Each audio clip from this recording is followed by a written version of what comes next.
योगी जी को जय श्री राम, जय श्री राम, जय श्री राम। योगी जी को जय श्री राम, जय श्री राम। योगी जी को जय श्री राम, योगी जी को जय श्री राम, योगी जी को जय श्री राम, योगी जी को जय श्री राम। मेरे बीच, हम सबके बीच उत्तर प्रदेश के मुख्यमंत्री, हम सबके श्रद्धेय परम आदरणीय महंत योगीनाथ जी के मंच पर आसीन होने पर हम सब भारतीय जनता पार्टी और कन्नौज लोकसभा की ओर से हार्दिक अभिनंदन और वंदन करते हैं। मंच पर मंचस्थ हम आग्रह करते हैं अपने प्रत्याशी सांसद सुब्रत पाठक जी से वो आए और हम सबको अपना आशीर्वचन प्रदान करें। आदरणीय सुब्रत पाठक जी।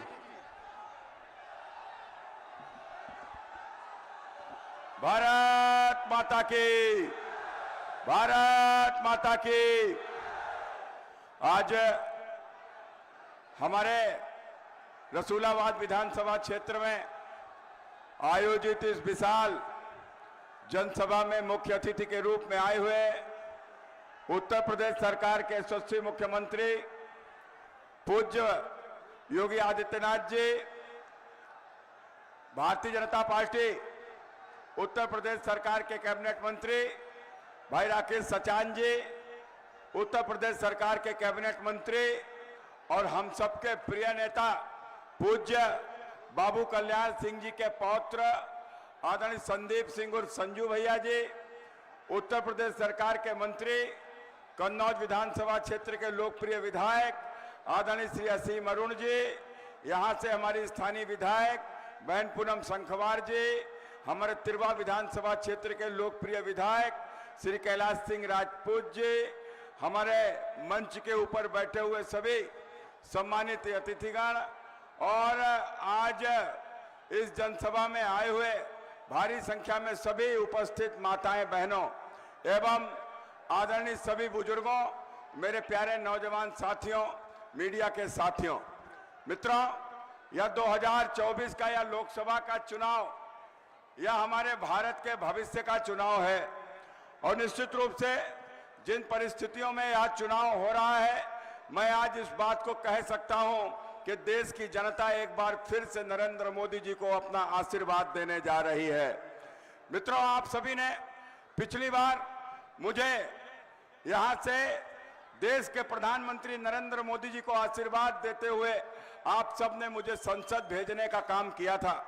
मैंने संसद पहुंचकर आपके वोट को आदरणीय प्रधानमंत्री श्री नरेंद्र मोदी जी को समर्पित कर दिया था। मोदी जी ने इस देश में सरकार बनाते हुए और निश्चित रूप से इस देश के गरीब, शोषित, वंचितों का कल्याण करने का काम किया है। इस देश से गरीबी को समाप्त करने के लिए अथक प्रयास करने का काम किया है और जिस प्रकार से इस देश का सम्मान दुनिया में बढ़ाया है और साथ ही साथ हमारी आस्था का भी सम्मान करने का काम देश के प्रधानमंत्री नरेंद्र मोदी जी ने किया है। अब मित्रों, अब यह चूंकि लोकसभा के चुनाव में कन्नौज से समाजवादी पार्टी के अध्यक्ष श्री अखिलेश यादव जी यहां से चुनाव लड़ने आए हैं और जब अखिलेश जी यहां से चुनाव लड़ने आए हैं तो वो हमसे सवाल खड़े करवाते हैं अपनी पार्टी के लोगों से कि सांसद ने किया क्या, जबकि अखिलेश जी, जब मैं कन्नौज में 2019 में सांसद चुना गया था, अखिलेश यादव भी आजमगढ़ से सांसद चुने गए थे। अखिलेश यादव सांसद सुब्रत पाठक का तो हिसाब मांगते हैं, लेकिन सांसद अखिलेश यादव का कोई हिसाब कभी देते नहीं है। सांसद अखिलेश सुब्रत पाठक की तुलना मुख्यमंत्री अखिलेश यादव से करने की कोशिश की जाती है। अरे मुख्यमंत्री की तुलना तो मुख्यमंत्री से होती है, मुख्यमंत्री की तुलना हमसे क्यों करते हो? मुख्यमंत्री की तुलना करनी है तो हमारे महाराज जी से करिए अखिलेश जी, हमारे महाराज जी से करिए। उनके पैर के अंगूठे के बराबर भी नजर नहीं आते हो। अरे अखिलेश जी, तुमने क्या किया? तुमने क्या किया? सिवाय मुख्तार को पैदा किया, तुम्हारे अतीक को पैदा किया, बाबा जी ने उनको उल्टा लटकाने का काम किया, उल्टा लटकाने का काम किया। तुम्हारे मुख्यमंत्री रहते हुए जिस प्रकार से तुमने अराजकता को बढ़ावा दिया था, जिस प्रकार से गुंडे गांव गांव गली गली लोगों का जीवन दूभर कर दिए थे, गरीबों की जमीनों पर कब्जा कर लेते थे, किसी की ठिलिया पलट दी, मूंगफली वाले से मूंगफली छीन ली, सब्जी वाले का पैसा नहीं दिया, चाट वाले की चाट खाकर 2 कंटाप मार दिए, यह सब होता था। एक भला आदमी चौराहे से निकल कर जाता था और बैठा हुआ समाजवादी गुंडा जब तक शराब नहीं पी लेता था जाने नहीं देता था, किस आदमी का सम्मान सुरक्षित रहता था। अरे कोई आदमी अपने बेटे के साथ मोटरसाइकिल से जा रहा है, किसी समाजवादी गुंडे ने रोक लिया और उसको पीट दिया, सोचो क्या बीतती होगी उसके बच्चे के ऊपर। इस प्रकार की यहाँ के ऊपर अराजकता हावी है, किस प्रकार की अराजकता समाजवादी पार्टी की सरकार में हावी थी।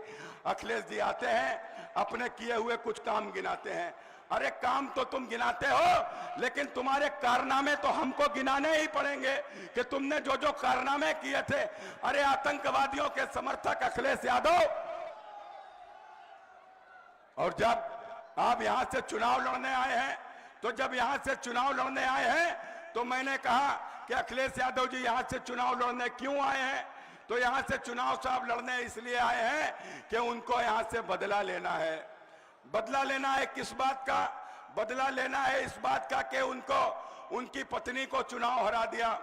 अब बताओ भैया, यह बदला लेना जिनकी नियति है। हमारे महाराज जी कहते हैं कि हमारी सरकार बनेगी, हम गरीब का मकान बनाएंगे, हम गरीब के घर तक जल पहुंचाएंगे, हम रोड बनाएंगे, एयरपोर्ट बनाएंगे, हम रेलवे स्टेशन बनाएंगे, हम आके विकास के काम करेंगे। और अखिलेश जी के लोग क्या कहते हैं कि हमारी सरकार आएगी तो हम सूची बनाएंगे, देख लेंगे, 10 तारीख के बाद देख लेंगे।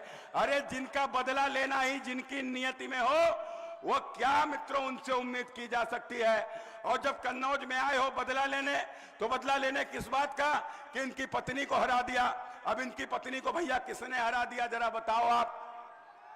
न हमने भैया काहे हरा दिया, हमने काहे हरा दिया? मेरी कौन सी औकात है?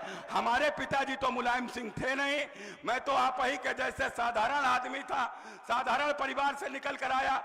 न मेरे पिताजी को कोई जानता है, ना आपके पिताजी को कोई जानता है।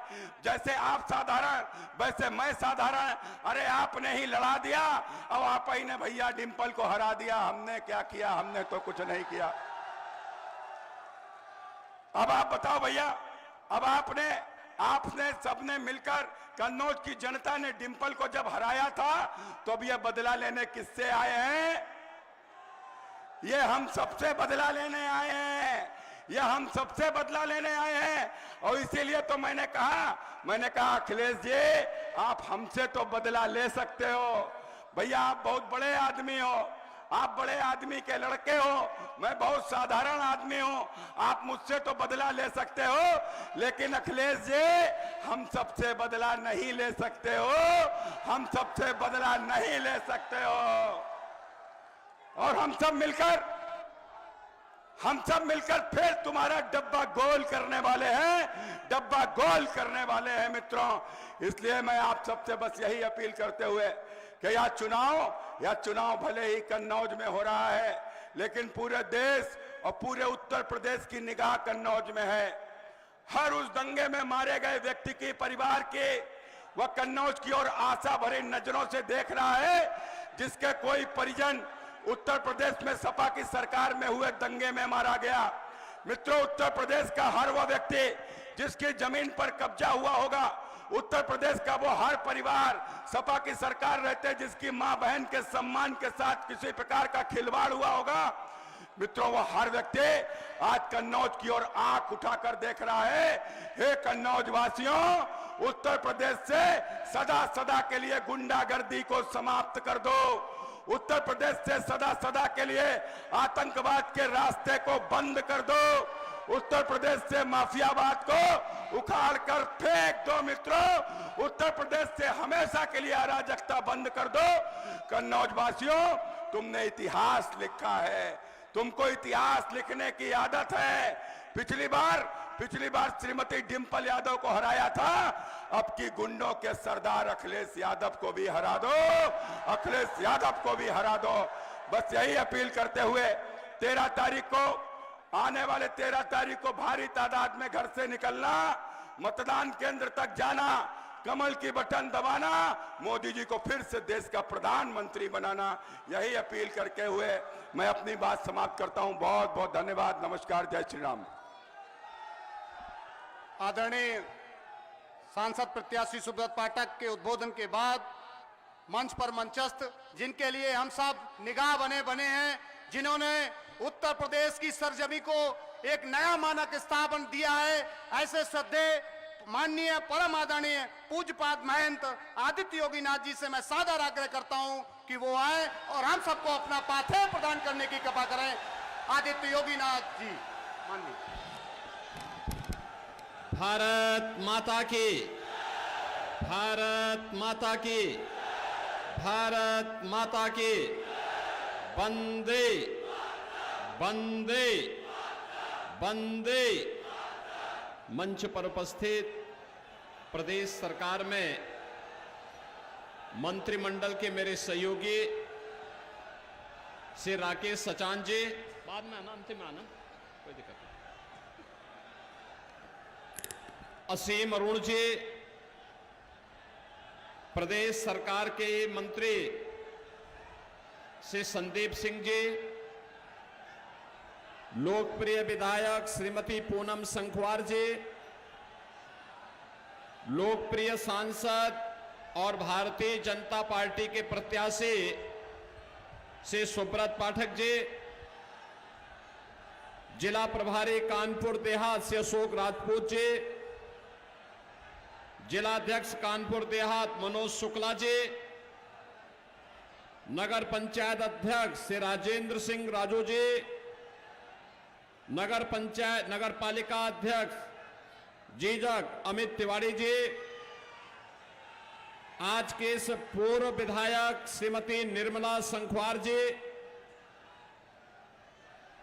आज के इस चुनावी सभा में उपस्थित शंकरगंज झीझक के मेरे सभी उपस्थित बहन और भाइयों, आज मुझे बाबा धर्मगढ़ के इस पुण्य धरा पर आप सबके बीच में आने का अवसर प्राप्त हुआ है। मैं सबसे पहले इस पावन धरा को नमन करता हूं। 1857 के प्रथम स्वतंत्र समर में जिन अमर बलिदानियों ने देश की आजादी के लिए अपने आप को बलिदान किया था, ऐसे सभी अमर बलिदानियों को भी नमन करते हुए उनके श्री चरणों में श्रद्धांजलि अर्पित करता हूं। बहनों और भाइयों, लोकसभा चुनाव के चौथे चरण में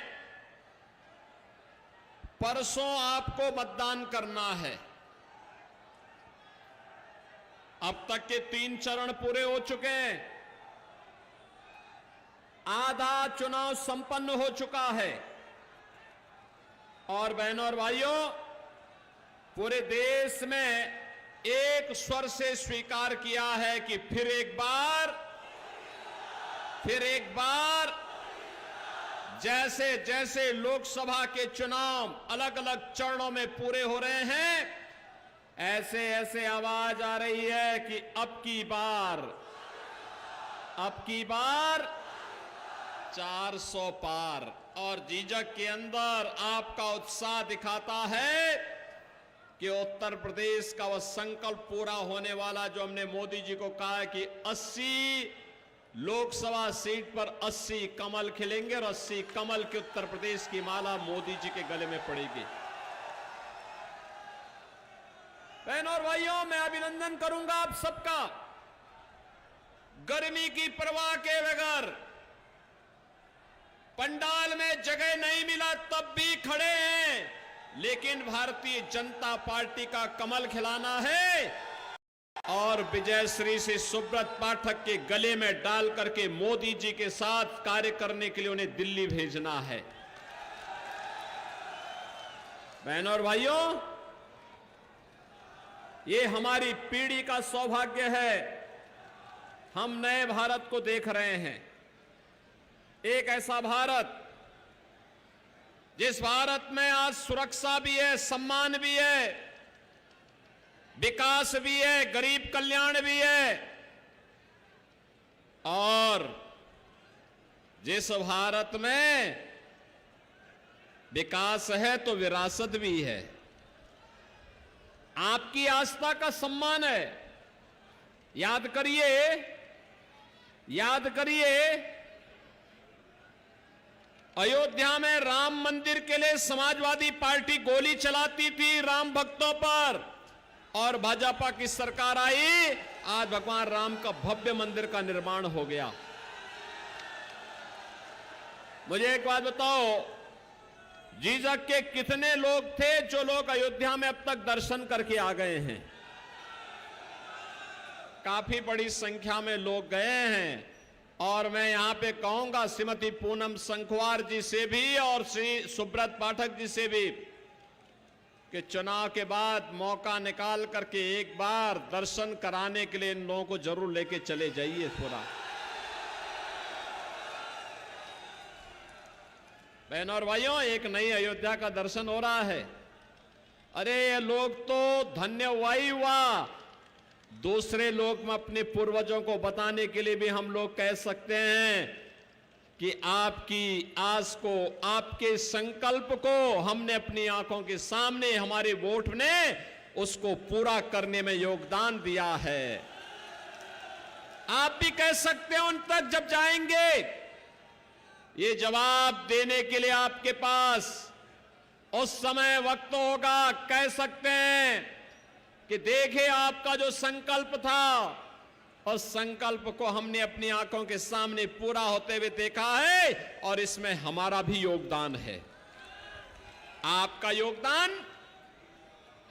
योगदान इस रूप में है क्योंकि भारतीय जनता पार्टी की दिल्ली और लखनऊ की दोनों सरकारों को आपके वोट से बनाने में योगदान मिला है, आपका वोट मिला है, तब सरकार बनी है। और इसीलिए अयोध्या में भगवान राम का जो भव्य मंदिर का निर्माण हो रहा हुआ है, प्रभु राम विराजमान हो गए। 500 वर्षों की अद्भुत घटना घटित हुई है। और बहनों और भाइयों, 500 वर्षों की इस अद्भुत घटना के लिए 500 वर्षों में पहली बार प्रभु राम ने अपनी जन्मभूमि पर होली भी खेली और अपना जन्मदिन भी मनाया है। पहली बार भगवान राम का सूर्य तिलक भी हुआ है।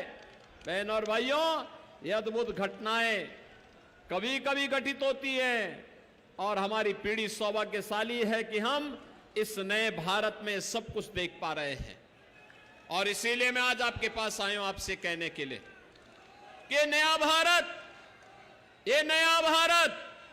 बहनों और भाइयों, ये नया भारत केवल बोलता ही नहीं है, करके दिखाता भी है, करके दिखाता है।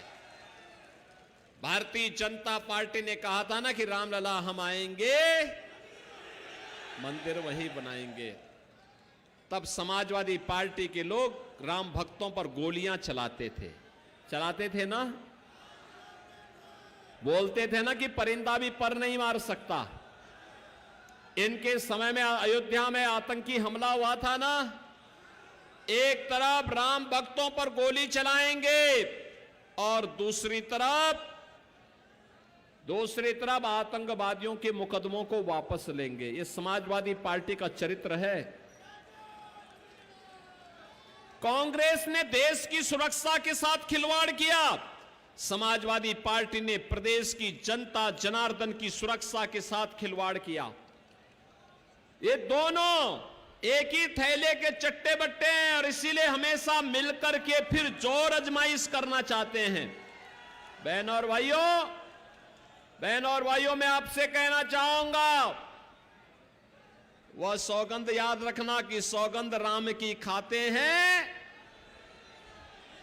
यही खाते थे ना, आज तो पूरा हो गया है।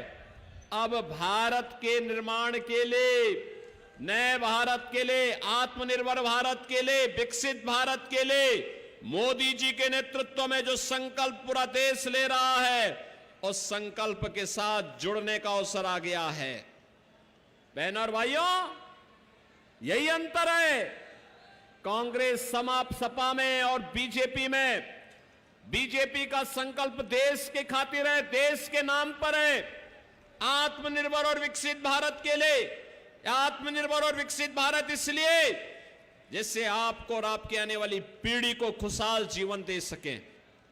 उनको सत्ता इसलिए चाहिए कि कांग्रेस के परिवार को, सपा के सफाई परिवार को धन संपदा से परिपूर्ण करके अपने परिवार के लिए वे चुनाव लड़ना चाहते हैं। और भारतीय जनता पार्टी राष्ट्र के हित के लिए, वे परिवार के हित के लिए, ये राष्ट्र के हित के लिए चुनाव लड़ना चाहती है।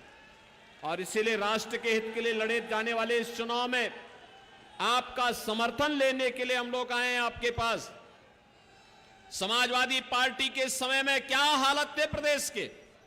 हर तीसरे दिन दंगे होते थे, हर तीसरे दिन दंगे होते थे, अराजकता चरम पर थी, बेटी और व्यापारी सुरक्षित नहीं थे, गुंडागर्दी का आलम यह था कि प्रदेश में बेटियां पढ़ने के लिए अपने रिश्तेदारों के या छात्रों के छात्रावास में रहने के लिए मजबूर होती थी। बहनों और भाइयों, ये नया भारत है और नए भारत में आप देख रहे होंगे नया उत्तर प्रदेश आज कहता है कि माफिया और अपराधी के लिए प्रदेश की धरती पर कोई जगह नहीं होनी चाहिए, कोई जगह नहीं होनी चाहिए। आज माफिया और अपराधियों को उनकी जगह ठीक बता दिया गया है, लेकिन समाजवादी पार्टी की संवेदना किसके प्रति है?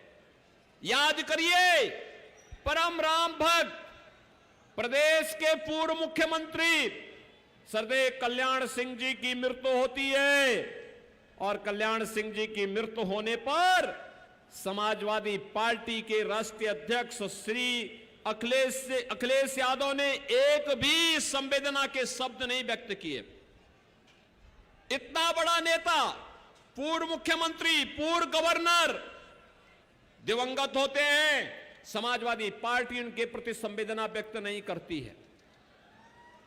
मुलायम सिंह जी की मृत्यु हुई थी, मैं स्वयं गया था, मेरे प्रदेश अध्यक्ष मेरे साथ गए थे, प्रधानमंत्री जी ने संवेदना व्यक्त की थी। एक सामान्य शिष्टाचार भी होता है, लेकिन यही अखिलेश यादव और यही समाजवादी पार्टी माफिया के मरने पर मातम मनाने के लिए गया था अभी हाल ही में, आपने देखा होगा। इनकी संवेदना आपके प्रति नहीं है, राम भक्तों के प्रति नहीं है, राम मंदिर के प्रति नहीं है, भारत के प्रति नहीं है।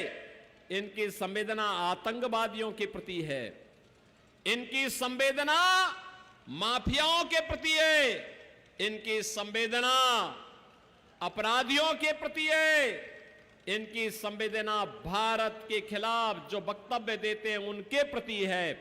और इसीलिए हम लोग आए आपसे कहने के लिए कि बहनों और भाइयों, ये चुनाव मात्र चुनाव नहीं है, ये चुनाव तो भारत की तस्वीर और तकदीर को बदलने के लिए मोदी जी के नेतृत्व में हुए अहर्निश प्रयास को एक नई गति देकर के आगे बढ़ाने का चुनाव है।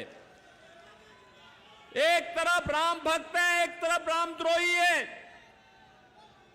जो रामद्रोही हैं वे भारत के खिलाफ षड्यंत्र रच रहे हैं, आपके खिलाफ षड्यंत्र रच रहे हैं, देश के खिलाफ षड्यंत्र रच रहे हैं।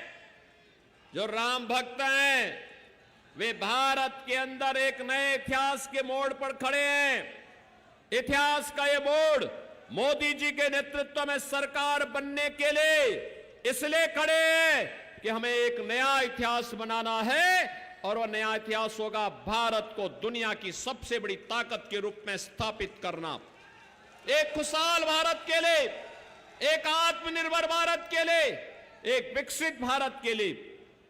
खुशहाल भारत का मतलब हर गरीब के पास अपना मकान होगा, अपनी सारी सुविधाएं होंगी, कोई गरीबी नहीं होगी, हर नौजवान के हाथ को रोजगार होगा, हर अन्नदाता किसान आत्मनिर्भर होगा, हर महिला आर्थिक रूप से स्वावलंबन का जीवन गुजर बसर करेगी, भारत के अंदर सर्वत्र खुशहाली हो, उस आत्मनिर्भर भारत के लिए आज भारतीय जनता पार्टी आपका आशीर्वाद चाहती है। और उसी आशीर्वाद के लिए बहनों और भाइयों, हम लोग श्री सुब्रत पाठक को लेकर के आपके पास आए हैं। ये आपके लोकप्रिय सांसद हैं और भारतीय जनता पार्टी ने उन्हें फिर से अपना प्रत्याशी बना करके आपके बीच उतारा है। बहनों और भाइयों, श्री अखिलेश यादव कन्नौज संसदीय क्षेत्र से चुनाव लड़ रहे हैं और चुनाव वे इसलिए लड़ रहे हैं क्योंकि इंडी गठबंधन से कोई चुनाव लड़ने के लिए प्रत्याशी नहीं मिला। पहले एक को दिया, फिर उसका टिकट काटा, फिर दूसरे को मिला, वो मैदान छोड़ के भागा, फिर तीसरे को घोषणा की, वह भी मना कर दिया। जब कोई नहीं मिला तब कह रहे हैं मैं सेवा करना चाहता हूं। अरे सेवा जब था मौका तब तो किया नहीं, तब तो कन्नौज की इत्र में बदबू फैलाने का काम कर रहे थे, हर दूसरे दिन दंगा करवाते थे यूपी के अंदर, बेटी और व्यापारी की सुरक्षा के लिए खतरा पैदा कर दिया था, हर तीसरे दिन कर्फ्यू लगता था, गरीबों के हकों पर डकैती पड़ती थी और दंगाइयों को मुख्यमंत्री आवास पे बुला करके महिमा मंडन करने का कार्य करते थे। आज बहनों और भाइयों, ये नया भारत, ये नया भारत का नया उत्तर प्रदेश आज दंगाइयों से और कर्फ्यू कर लगाने वालों के साथ कैसे निपटता है, ये तो आप भी देख रहे होंगे। प्रदेश भर में 7 वर्ष में कोई दंगा नहीं हुआ, कोई कर्फ्यू नहीं लगा, बेटी और व्यापारी सुरक्षित है और उत्तर प्रदेश विकास की मुख्य धारा के साथ जुड़ करके वन डिस्ट्रिक्ट वन प्रोडक्ट के माध्यम से हर जनपद की एक नई पहचान को वैश्विक मंच पर ले जाने का काम कर रहा है। बहनों और भाइयों, ये नए उत्तर प्रदेश में अपार संभावनाएं, नसीन संभावनाओं को आगे बढ़ाने के लिए ये डबल इंजन की सरकार आवश्यक है। दिल्ली में मोदी जी के नेतृत्व में नया भारत अब आत्मनिर्भर और विकसित भारत बनेगा और मोदी जी के नेतृत्व में उत्तर प्रदेश भारत की इकोनॉमी के ग्रोथ इंजन के रूप में अपनी पूरी भूमिका का निर्वहन करेगा। इस दृष्टि से हम सब आपके पास आए हैं कि 80 के 80 लोकसभा जीतेंगे और इसके लिए आपका आशीर्वाद भारतीय जनता पार्टी के प्रत्याशी को चाहिए। आज चुनाव प्रचार का अंतिम दिन है, सायंकाल 6 बजे चुनाव प्रचार बंद हो जाएगा। बहनों और भाइयों, मैं इसीलिए आपसे कहने के लिए आया हूं, श्री सुब्रत पाठक जी को चुनाव विजयी बना करके भेजेंगे, भेजेंगे, भेजेंगे। सभी लोग मुझे एक बार हाथ खड़ा करके बताओ, आश्वस्त करो। सभी लोग भेजेंगे, सहमत हैं? सभी लोग सहमत हैं? लेकिन मेरा एक काम करो, करेंगे?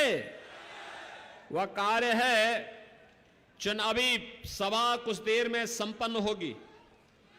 इसके बाद आज और कल घर घर जाकर के जनता जनार्दन से अपील करना है।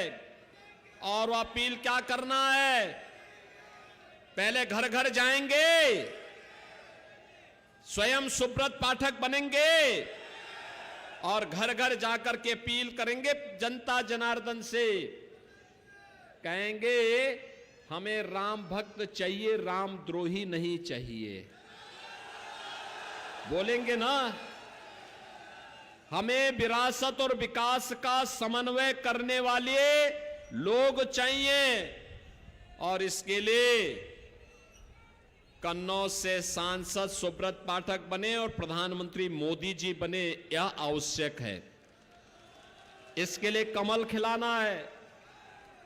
कमल खिलाने के लिए कार्य करेंगे ना? करेंगे ना? तो इसी कमल खिलाने के लिए मैं आप सबसे अपील करूंगा, 13 मई को वोट पोल होने हैं और चुनाव के दिन पहले मतदान फिर जलपान। पहले 3 घंटे के अंदर ही 50% मतदान कर दीजिए। तैयार हैं? जाएंगे? हर व्यक्ति अपने साथ 2 अन्य परिवारों को मतदान स्थल पर लेके जाएंगे। तो बहनों और भाइयों, फिर मेरे साथ आप बोलेंगे, दोनों हाथ पकड़ के बोलेंगे, भारत माता की, भारत माता की, भारत माता की।